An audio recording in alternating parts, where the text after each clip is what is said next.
I think I have a mic here, so. I'm gonna have to change the slides for you. Okay. Oh, you are? Okay. We tested the clicker before, but now we're having technical difficulties, which is kind of ironic because I implant technology into my body, so it's kind of unnerving.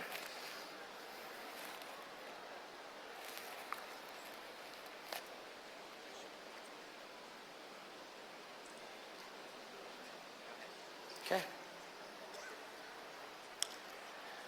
So my name's Tim Cannon, and I'm with a biotech startup called Grindhouse Wetware.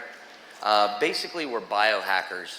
We use a combination of software, hardware, biology, and technology, as well as creative thinking to figure out ways to enhance our day-to-day experiences and add a little bit of novelty to our lives as well. Now, in some cases, these enhancements are practical, and in some cases, they're novel. However, one thing is for certain, they're changing the depth and breadth of the human experience and allowing the previously unimaginable. Now, here are some of the augments that I have. I have an RFID chip implanted in my hand, which allows me to unlock doors or start cars or identify myself in any way. I also have a chip in my other hand, which allows me a small amount of onboard storage. This storage is quite secure, and I can store things like websites, GPS coordinates, these sorts of things directly in my body. I also have a magnet implanted in my finger. This allows me to feel electromagnetic fields. I can feel live wires behind walls, I can feel hard drives working, I can feel technology, and I can feel intuitively electricity. Now, here we have the Circadia device. Now, this was a proof of concept. Basically, what we wanted to show was that a group of hackers using open source and available technology could build something that could be safely implanted in the human body. And we did just that. But rather than explain it to you, I'm going to show you a brief clip of what I've done and the lengths I've gone to incorporate myself into my digital environment.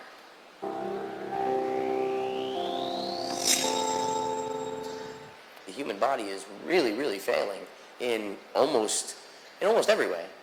I want to live to be thousands of years old. I don't want to die. I don't understand why anybody would.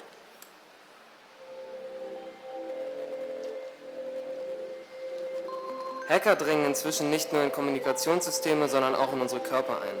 Unabhängig von der etablierten Medizin arbeiten Biohacker daran, die Grenzen der Evolution zu überwinden. Ich bin in Essen, um den Biohacker Tim Cannon zu treffen. Tim wird hier einen Chip in seinen Unterarm implantiert bekommen, der ihm erlaubt, seine eigenen biometrischen Daten aufzuzeichnen und zu übertragen.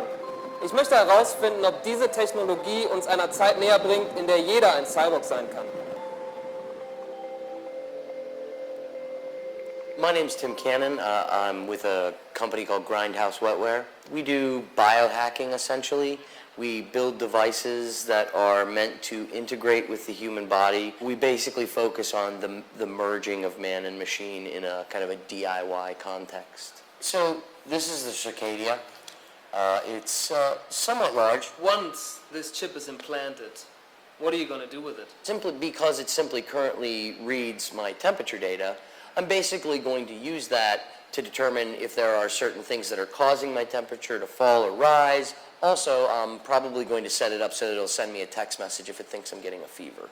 When we put this in, it will make history. Das, was Steve und Tim hier machen, mag auf den ersten Blick gar nicht so spektakulär wirken, aber mit ihrem Do-it-yourself-Ansatz sind sie viel radikaler als alles, was gemeinhin als Science-Fiction durchgeht. But it's closed, it's good, you know, it's working. So, want to see? Sure. Demonstrate that thing. All right, let's see here. And connected.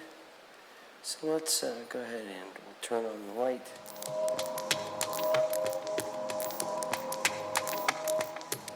Can you show me the transmitting of the data? Is that via Bluetooth, right? Yeah, absolutely. So let me reconnect. There's some data for you. And that's, so. One more. Bam. That's amazing. Every so many minutes, it'll turn on the temperature sensor. Now, this actually conserves the battery. So it's temperature over time. Okay, which is kind of cool, you know, because then you can kind of graph it and chart it and do whatever you want there. Leute wie Tim sehen die experimentelle Beschleunigung der menschlichen Evolution als eine Do-it-yourself-Aufgabe. Im Angesicht der zunehmenden Verdatung und Vermessung unserer Gesellschaft bleibt aber die Frage, wer überhaupt darüber bestimmen wird, was ein Körper kann und was die menschliche Existenz sein wird. So now, just to ease everybody's concerns, the devices that we're building in my lab now are much, much smaller. That device was actually not designed to be small, and in fact, it's quite a bit more dramatic of a display when you have it that large. You get a lot more questions than if I had a small, tiny device. So but it illustrates the lengths that I'm willing to go to begin attempting to cheat death and disease, and to attempt to get true immortality and actually become bigger, better, faster, stronger. These are the sorts of things that the human race has always been striving for. And this is just the next logical step, is the seamless integration between biology and our digital world. Now, right here we have the passport of a fellow biohacker named Neil Harbison. Now, Neil, who grew up in Catalonia, was born with a condition that limited his vision to grayscale. He could see no colors. And what he did was he created an antenna that he had permanently affixed to his skull, and this would change colors into tones that he could then hear. He can actually differentiate color better than the human eye using this antenna. Now, normally you're not allowed to have any external devices in a passport. However, this is not considered an external device. It's considered part of him. It is Neil. Now, here we have some pictures of some of the devices that we're building in our lab. Over here we have the North Star device. Now, the North Star device mimics bioluminescence. Also, it will be able to capture your motion, so that if I make a gesture like this in the air, it can kick off any behavior that I want, such as locking my doors, turning on my lights, sending a text message. And this will be right on board. It's similar to having almost like a magic wand, only there is no wand. You are the wand. Now, we also have bottlenose. Now, I said I had a magnet implanted in my finger. This device actually talks to the magnet in my finger and allows me to take any sensor whatsoever, any digital input, and immediately feel it intuitively. So if I have a distance sensor, I can feel it coming in and out. I can walk around a room with my eyes closed, simply using the magnet in my finger. However, distance is something we all understand. What about things like how radioactive does it feel here? How much CO2 is in the environment? These are the sorts of things that you can begin to naturally mash up into your data and into your understanding of what's going on in the world around you in an intuitive way that doesn't require any attentional resources. Now, where is this headed, and how does it affect the future of travel? Well, big data and quantified self are kind of coming together to start predicting behaviors about us. If you've used Facebook or Amazon or Netflix, you know that these algorithms are capable of predicting your behavior based on demographic information, past behavior, these sorts of things. However, we're beginning to get to a point where the Internet of Things is collecting all of this data, and we're going to begin to collect more and more biological data. However, the Internet of Things, for example, I have a Fitbit. Now, this tracks my caloric output, it tracks my steps and my activity. I also have a smartwatch. Now, my Fitbit is connected to my phone, and my phone is also connected to my smartwatch. The battery in my Fitbit went low the other day. It told my phone told my smartwatch vibrated my wrist and told me, hey, your Fitbit battery's low. And these things are having a conversation behind my back. And I was the last person to be informed of this information. So it's kind of interesting, these devices having this conversation. And more, I'm going to begin to integrate the stuff that I have implanted in my body into that digital sphere.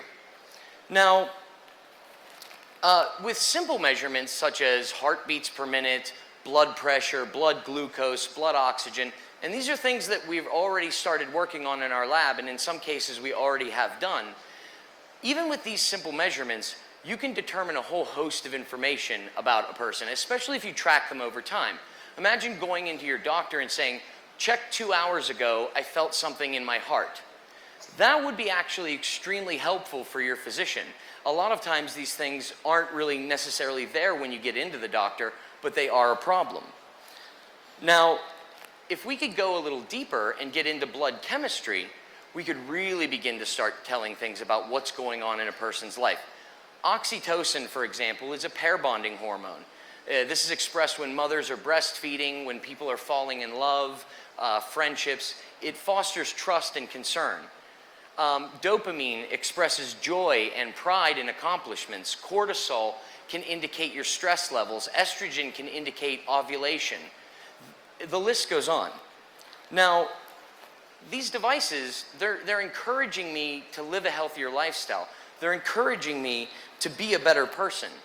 But imagine what we can do when we get these deeper data. Try to imagine a text message that says, every time you're around Thomas at the office, you get really stressed out. You should really avoid that guy before your big meeting because he really bums you out. You know, also we have more non-obvious kind of items that might come up with some of these algorithms, such as, Amazon might say, oh, you bought a hammer. Would you like some nails? That's kind of easy. How about you bought a hammer, but then for the next every time you buy a tool, for the next 2 weeks, you're really stressed out, you never finish the project. Here's a number of somebody that'll do it for you because you're a shitty carpenter. So these are kind of the interesting and non-obvious things that we can start to really mine out. Now, in terms of travel, what we have here is a hyperlapse of it's called a Google Street View Hyperlapse tool. Now, we didn't record this footage. This was done in seconds on the fly, and this is the exact path we took to get to the Pittsburgh airport when we flew here.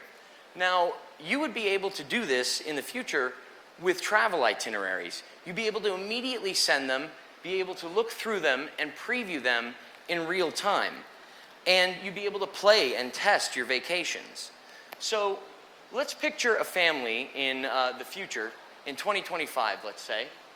Now, the data and the algorithms that are surrounding the family are looking at their stress levels, looking at their itineraries, looking at what's coming up.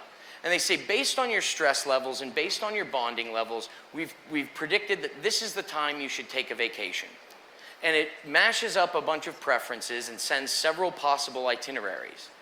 These itineraries are reviewed in hyperlapse, allowing the family to kind of preview their vacation, mix and match and swap these things out on the fly.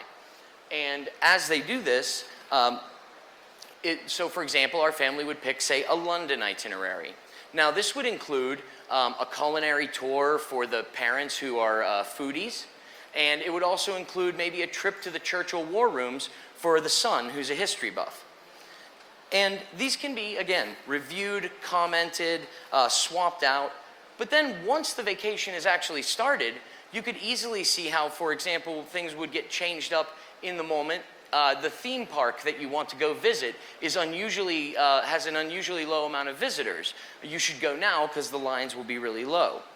And further than that, as the biological data gets collected, you can anonymously begin to look at this data, send it up anonymously, and then it can say things like, men of your age and weight typically burn this many calories walking through this particular museum. Based on what you've had for breakfast today, you better get some more calories or you're going to be grumpy. Now, another trend that's coming pretty quickly is telepresence. Now, telepresence is this, things like Google Hangouts, Skype, FaceTime. This is allowing us to be anywhere, essentially, on the globe and communicate audio, video in real time. However, very soon, and with the low cost of robots and drones, you're going to begin to see telepresence become a real mobility thing, a way in which we can interact from a distance. Now, right here I've featured The Big Bang Theory, which is an American sitcom. And the scientist Sheldon Cooper has decided that the world is too risky and he's going to lock himself in his room and interact with the world only through this mobile virtual presence device. Now, this episode kind of comedically features the shortcomings of this technology, but those things are going to be overcome very quickly. Now, here we have Henry Evans. Henry Evans became quadriplegic after a medical emergency in 2003. However, pairing with an organization called Robots for Humanity, he's actually begun to control drones and be able to interact with his family again. He can interact with his family, he can look around his house, he can take a private stroll through his garden. He's actually been taken out of his bed and he can interact with the world. And this is a big deal. Now, here we have Courtney Scott. Now, she's a travel blogger who took her passion for travel and turned it into a career. Also, we have, if you have teenage kids, you might know this name, PewDiePie.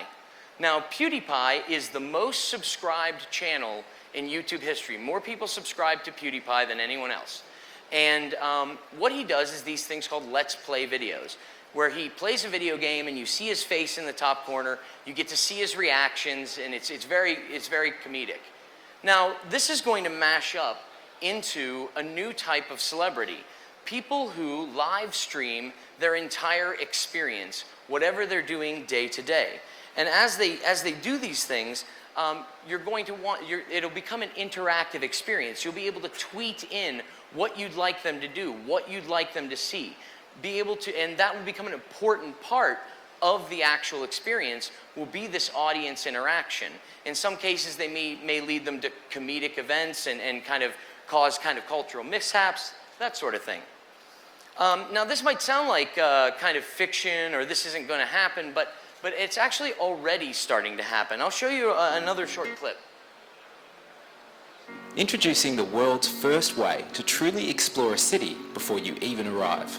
Say hello to the Melbourne Remote Control Tourist. Melbourne is a city that lends itself to discovery.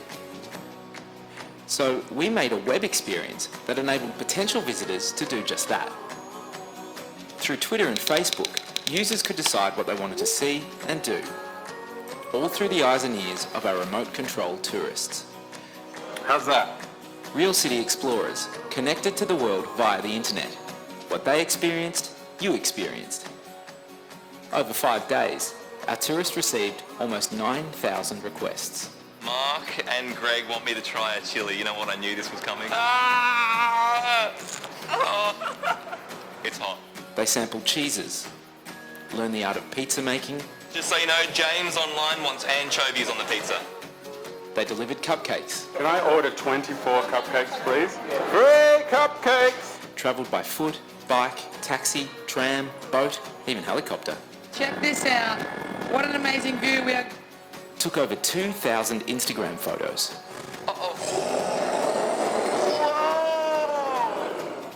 Experienced firsthand some of Melbourne's best events and festivals.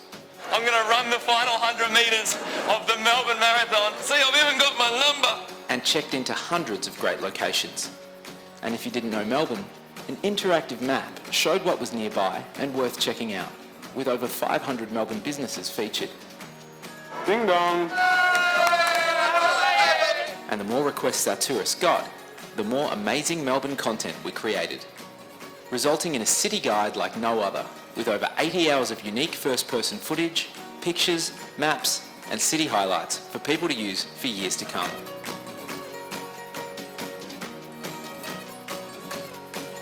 In all, 158 countries and almost 4,000 cities participated from around the globe, with an average time on site of over 6 minutes, exploring the depth of what Melbourne has to offer. Okay, so you get the point there. And now, obviously, these guys look silly with their, giant helmets and, massive kind of devices and microphones and this sort of thing. However, you can see how with a Google Glass or something like this, it would easily become inconspicuous and you'd be able to just kind of go about your day. Another interesting thing is the dissolving of language and cultural barriers. Here we have pictured an app that basically will translate in real time, but it doesn't just translate the text in real time. It actually attempts to match up the fonts and colors of the text, completely replacing it so you're barely aware that the other language exists. Now, as we get better with technology that overlays things such as Google Glass, we'll start to see that these barriers won't exist anymore and the whole world will become more accessible. And I think that that's an important part of this coming technology, is making the world more accessible and reducing the intimidation that kind of comes with some of those cultural barriers. Now, I'd love to say that it's all roses, but it obviously isn't. There are tons of dangers here. Now, this is a picture from the Sony hack, which was pretty famous. Now, as this data is being collected, obviously we can run into some problems. If measurements are being taken, they can be stolen, and that can cause various problems. Additionally, we've got things like government overreach. Things like certain types of governments may end up removing words or phrases from translational databases in order to suppress ideas and thoughts. Obviously, there are more nefarious ways in which this can be used. You could hijack a vacation itinerary and end up leading somebody into a trap. Now, obviously, you're going to be okay because you have technology in you that can tell your health and your location and all these sorts of things. Crime will be a lot harder, but still, the risks do exist. Anytime a system becomes advanced in a certain way, it lends itself to unpredictable behavior. This is why software engineers, for example, write as few lines of code as possible. The more lines of code you have, the more unexpected complexity that enters into the system. Now, additionally, we have things like environmental concerns. We have pictured here Mount Everest. Now, experienced explorers used to die on the way to the top of Everest. Now it's become littered with tourist garbage and oxygen canisters. Now, it's the very fact that this was inaccessible previously that kept this place pristine. Now, in order to make sure that we preserve these pristine places, we should probably ask ourselves, should we really make every corner of the Earth accessible to humans? Do we have the kind of track record that shows that we know how to keep these places pristine? Climate change is obviously another huge issue. Given travel and factory pollution, micropollutants in the air are stopping the white ice from reflecting heat back into space, and instead they're absorbing that heat and melting the ice caps. This is a problem, and it does need to be addressed now. There's a common theme in exploration that anytime you're entering an environment, you should be attempting to impact that as little as possible, because you never know what you're going to introduce into an environment that could devastate it. And as we begin to shed these biological limitations, as we begin to hack our bodies, we need to ask these questions. We need to inwardly reflect and say, ask, how can we have this experience without ruining it for the next person to come along? Because my children will never see a pristine Everest. It doesn't exist anymore. It's over. Now, let's talk a little bit further in the future. Let's talk about kind of some of the things that might be coming in, not like 10 or 20 years, but in 50 years or 100 years. Obviously, suborbital space travel is a thing now, and obviously that's going to continue on into the future. However, very shortly after suborbital becomes safe, you're going to see things like space hotels, right? Hotels that are just orbiting the Earth. You can experience low gravity. You can experience those sorts of things. But also underwater hotels. There definitely have been plans for these. I recently saw one from a Japanese designer that they actually think might be plausible and that they want to attempt to do. We're also going to need to look at the definition of what places are. And so I want to talk a minute about digital worlds. Now, I play Minecraft, and my girlfriend and my son and millions of people play Minecraft. I don't know if everybody here knows what it is, but it's a digital sandbox where you can kind of play and build. There's no game objective. You're just kind of building and playing. However, in Minecraft, you're starting to see the construction of monuments and architectural wonders. And this is kind of strange. So for example, I have shown here a faithful recreation of the Starship Enterprise. Now this was actually built block for block. It's a completely faithful recreation. It has the bar, the bridge, the bathrooms on the 3rd floor, everything. Now this was actually a community-built effort. People would come to assist in the building of this, and it is massive, and it took a lot of man hours, but the majority of people who visit this server come just to visit. They just come to see this architectural wonder in a place that doesn't physically exist. Now that's a very interesting idea. You also have, I have a picture here of the Royal Palace, and here is the Minecraft version of the Royal Palace.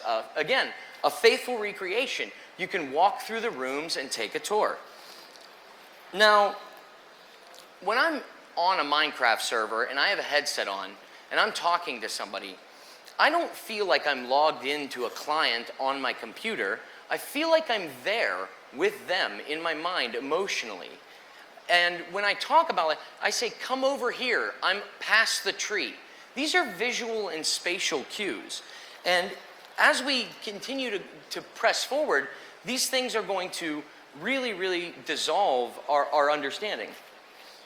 So basically, also we have Second Life. Now Second Life has over 1 million regular users, which they call residents. Now these residents, I mean 1 million users, that's actually larger than the population of some countries. And this is again, no game objective. There are actually people who go there to shop, they go there to dance, there are church services. Countries have official Second Life embassies, okay?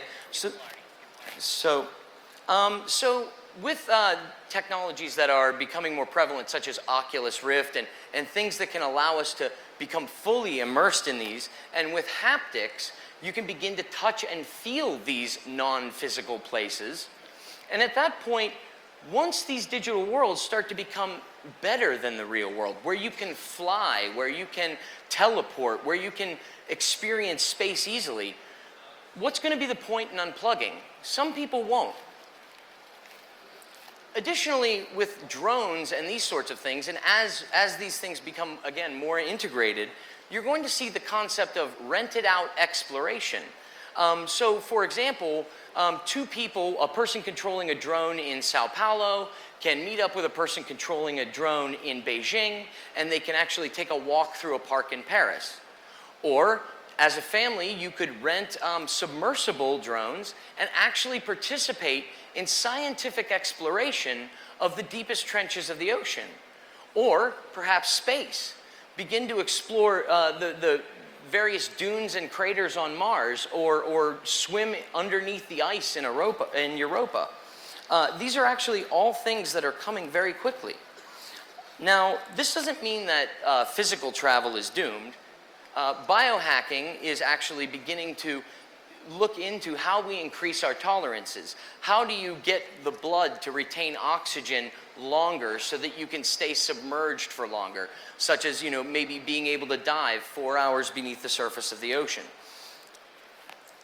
Now, as our understanding of the brain continues to evolve, we'll begin to understand how chemistry affects the way in which we write memories, have experiences, have emotions. We'll begin to be able to manipulate those things.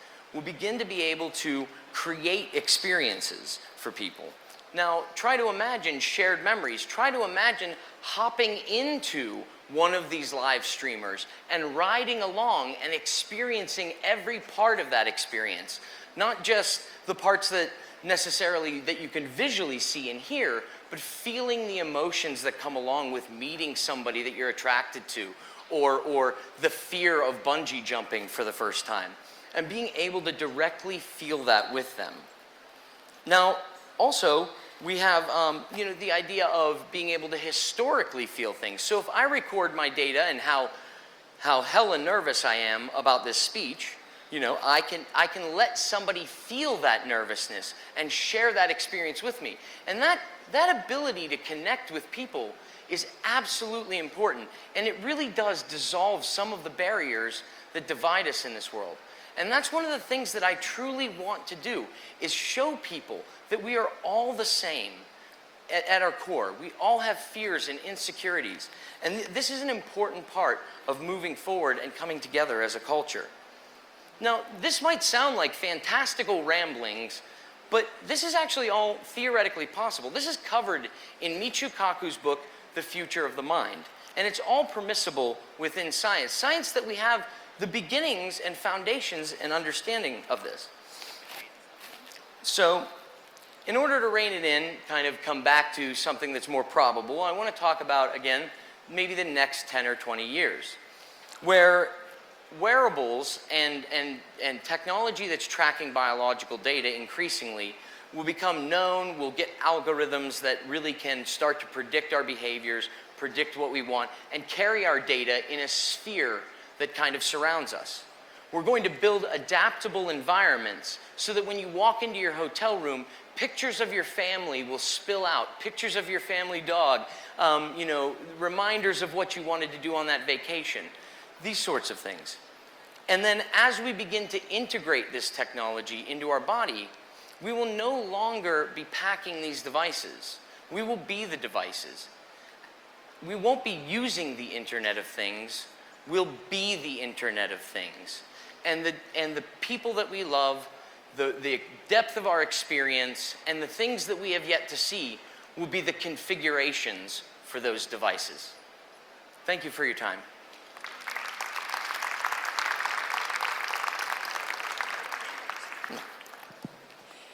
Muchas gracias. Vamos ahora a presentar a Sergio Ferrer, redactor de Tecnautas, del Confidencial, que va a empezar con la ronda de preguntas, ¿vale? Él va a iniciar parte del debate que vamos a tener ahora de 10 minutos con Tim y luego pasaremos a las mesas redondas, ¿de acuerdo? Sergio, por favor. Gracias.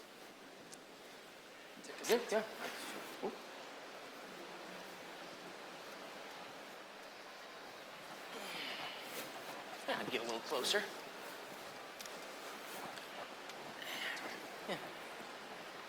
Hola, vale. Bueno, voy a comenzar yo. Espero que les haya parecido tan interesante como a mí. Voy a romper el hielo con una serie de preguntas y luego quien quiera pues puede hacer las suyas propias. Okay, Tim. So most of the people here, they already live connected 24 hours a day, myself included.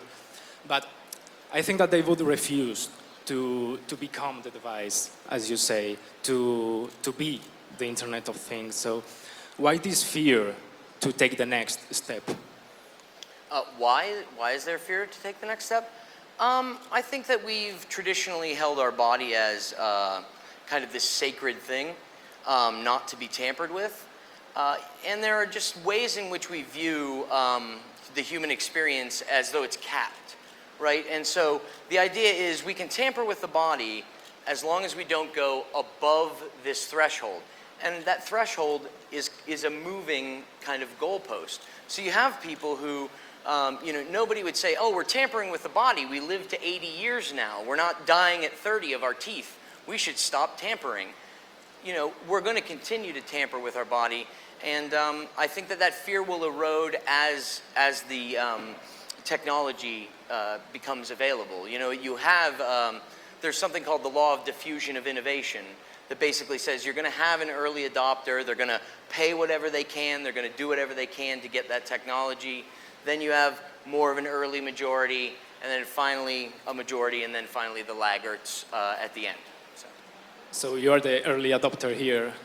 Yeah, I'm the earliest of adopters, yeah. Okay, and what if I tell you that I'm happy with my smartphone, but I don't need to take this next step because I don't want to give all this information and I don't want to become the device. I want to disconnect from technology if I want. Yeah. How would you convince me? Well, I actually wouldn't. I don't really want to convince people to do this because, like in America, we have colonies of the Amish, right? And these are people who have rejected technology. Technology like the cell phone, technology like electricity. And, they seem perfectly happy doing that. And I see no problem with that. You're always going to have that sort of rejection of the modern, and that's no different here. So I wouldn't attempt to convince anybody. I think that the benefits that this will provide in terms of health and the benefits that this will provide in terms of convenience kind of speak for themselves. So yeah. So this is not for everybody, maybe. I don't know. I think that everybody could probably use a better window into their health, but that's my opinion, and I certainly would not force that on anybody else. I understand that what I'm talking about right now seems radical. It won't for very long. So how long? When it will be normal? I think normal, I don't know. I'd like to say 20 years, most people will have the ability to go to a clinic and get an implanted device of some sort. Not just one that passively monitors their health, but something that's actively assisting their experience. And you have talked about Neil Harbison, that is the first human being to be officially and legally recognized as a cyborg by a government, by British government, I think. And do you claim this status? Yeah, I mean, I'm definitely a cyborg by the standards that he's considered. I wouldn't necessarily want to change my status simply because I don't really think that cyborg is anything other than kind of a word that we've invented to kind of symbolize the crossing of the flesh barrier. We use technology. I got all kinds of wearable technology. I was a cyborg before I implanted anything in myself. Because I was using technology to affect the way in which I experienced the world, and so I'd say we're all cyborgs now. Yeah. And have you ever had any problem with your implants in airports, for example? I'm sorry?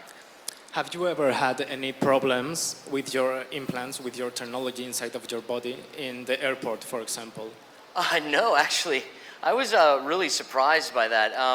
I left the States and I got the body scanner and the full United States, TSA kind of treatment. And, obviously they're taking that data and they scanned my arm. Nothing was in my arm. I left the Dusseldorf airport and one person looked at my scan and brought over somebody else, and then I go, I don't know, just let it go. And then they just let me go. And and then on the way back in, I figured, oh, well, on my way back into America, I'm definitely going to get a question. Nobody asked me a single question. I had a huge box in my arm. Not a single question. Not a single question. And I was mentally prepared for it. I was ready to fight the good fight, and nothing. Glad to hear it. And you follow the philosophy of do-it-yourself. You implanted yourself, by yourself, the technology in your arm, but I think that this can be dangerous because maybe it should be done by a professional, not by everyone. What do you think about this? Yeah, I mean, it's definitely something that I don't encourage anybody to necessarily cut themselves open. I don't actually cut myself open. I have professional piercers and body modification artists do this sort of thing, people who are experienced with this sort of thing. But, everybody is free to do what they want. And for example, Emil Grofstra from Dangerous Things sells an auto-injector kit, but he actually paired with a lot of biotech people to kind of come up with these techniques and talk about that. So I did have my biologist at Grindhouse implant the XNT chip, which is made by Dangerous Things, in my hand, and that was no problem. Now, that technology, those auto-injectors, have been used for something like 10 or 15 years on dogs and cats to chip them with no problems whatsoever. So that was a fairly tested technology, and it's fairly easy to learn. The more complicated stuff, I advise going to a professional of some sort or another. Okay, so it's like putting a chip in a cat, but you're putting in a human being. What's that? It's like a chip for a cat or a dog? Yeah, the RFID chip that I have is no different than the ones that they use to identify stray dogs and things like that. Obviously, I use it much more effectively than dogs and cats do, but yeah, it's no different. And some technologies that you have presented here, I think that they can lead to a job loss. Yeah, I agree. What do you think about this? I think that technological job loss is all over the place. However, I don't think that that's anything new. You know, we don't have cobblers anymore, right? Like people who fix your shoes, right? We don't have that anymore. And, you know, but I think that the job loss we might be looking at here might end up being more dramatic, which means that we're going to have to shift our understanding of economics to facilitate the idea that maybe some people just don't do anything for a living. They don't work. And hopefully automation and, you know, the robotization of the workforce will allow for some amount of breathing room to eventually allow it so that not the full percentage of the population needs to be working to get what they need. And if you could basically get an economy that can completely produce 100% of the needs of its people using only 10% of the actual population, at that point, I think you'd find more than 10% of the population actually wants to work. I want to work. I don't have any desire to retire, and I'm a guy who wants to live to be like 1,000 years old. So, you know, I mean, as far as I'm concerned, there's always going to be people who want to work. And I think what we're doing right now is taking the percentage of people who don't want to work and holding them hostage by their bellies. And I think we can, hopefully, we can reduce that and eliminate that eventually. And you have talked about the issues and problems of these technologies at the end, and I think that by far privacy is the biggest issue here, because we are already very concerned about privacy, and now you are talking about putting the technology inside of our bodies. Yeah. How is this going to be solved? Well, Grindhouse does open source technology. So we show everybody how we did everything. We let out the designs, we let out the software, we talk about how we tested it. Allowing that, I think, would kind of reduce some of that, because, like, you know, you have when the NSA scandal went down, you had you know, Google was giving data to the NSA, Microsoft was actually providing exploits before they fixed them to the NSA so that they could get into your computer. But you know who wasn't worried? Linux users. Linux users weren't worried, because the second that a security flaw enters into the Linux system, 1,000 fat guys living in their mother's basement leap forward, fix the security flaw, and then you have 5 solutions by breakfast. And this is the many eyes theory and the idea of mutually assuring for everyone that their data can be kept safe. Additionally, I think that people opt out of data all the time, and I don't think that that's a trend that'll change either. Okay. And last question. I think it's a stupid question for a transhumanist like you, but if the body or planets are not the limit, where is the limit? I think that humans have historically broken apart every limit that's hit them. We've lived through ice ages. We've flung ourselves into space using ridiculously low-scale technology. I don't think that I couldn't envision a limit, and I definitely wouldn't want to put one on us. What we're going to become is unforeseeable, and I'm really excited in seeing it unfold. Thank you. Vale. Ya me callo, si alguien quiere hacer alguna pregunta.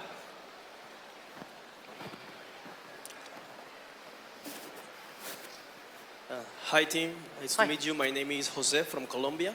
I'm a tour guide. I would like to ask you this.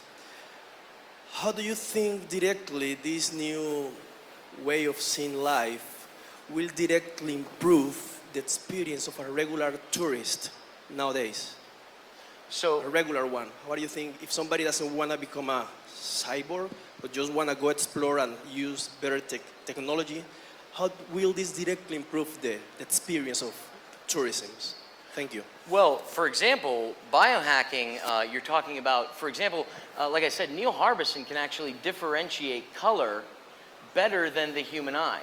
Now, if we can actually begin to start manipulating the human eye and allow it to see a larger depth of color, then the average tourist is actually going to get a much better view of the rainforest, for example. Things will be brighter, the experience will be more intense. and actually mundane experiences or experiences that where you might not even consider a typical tourist attraction might end up becoming one. For example, nobody knows about like weird magnetic anomalies, but there may actually be a day where tourists come to visit because they feel this weird magnetic anomaly that would have nothing to do with the current 5 senses that we have now. So we can begin to add senses, and at which point that would deeply enrich any kind of tourist experience. Fair enough. Thank you. Thank you. ¿Alguna pregunta más? Yeah. Well, Hello, Hi. Camilo from Colombia. The question is, there's like two questions. How does the device that you have communicate with your brain? Or do you need another device to ask him? Or like, I mean, like you want to send that data, how do you tell the device to send the data? Well, I do that with a lot of programming and automation and things like that. A lot of this is about kind of getting this window without having to pay too much attention to what's going on. So for example, I could be charting my temperature, but I send a text message to myself when I get a fever, right? Or something like this, or a huge spike in my temperature. So something would alert me to that right now. Now, very shortly, there's actually already an implant designed which will be implanted in the brain, which is a simple toggle switch. You'll be able to turn things on and off by thought alone. Oh. And obviously getting it the other way, other direction is possible as well. That's the future. Okay, and the second question is, do you do all this independently, or do you have already big companies or other investors from well, technology to help you with the project? Grindhouse is kind of a, it's half a company and half like a philosophy club. And so as a result of that, we tend to reject money from huge companies and things like that. And we prefer to take a bootstrap, DIY kind of approach, which translates mostly to I work like 2 jobs, and so does everybody in the organization. I work my job that helps me eat, and then I go and I work at Grindhouse for 8 hours a day, but once we'll be releasing devices, and then hopefully that'll end up funding the rest of us. We don't want to be manipulated by money. Okay, well, thank you. I'm so sorry. Lo siento mucho, pero es que vamos sobre el tiempo. You guys can ask me questions after too. I love talking to people. Ahí está. Tim va a estar aquí todos estos días, le vais a poder ver y vais a poder charlar con él, que ya lo veis, es un encanto. You are charming and absolutely nice. Yeah, okay. And, okay, vamos a empezar ahora con los paneles de debate que vamos a tener hasta las 2 de la tarde, ¿de acuerdo? Voy y tengo el gusto de presentar a Philip Filipov, el jefe de B2B de Skyscanner, al señor José Petisco, consejero delegado de Cisco España, y a Daniel Kersler, vicepresidente de marketing para Europa de Starwood Hotels and Resorts. Vamos a analizar durante estos 3 paneles de debate 3 cosas de las que ha hablado Tim ya y han hablado nuestros ponentes. Primero, los dispositivos y los cambios que va a haber en los dispositivos, la movilidad y cómo va a cambiar, y finalmente vamos a hablar sobre cómo vamos a buscar los viajes una vez que todos, tanto dispositivos como movilidad, cambien, ¿de acuerdo?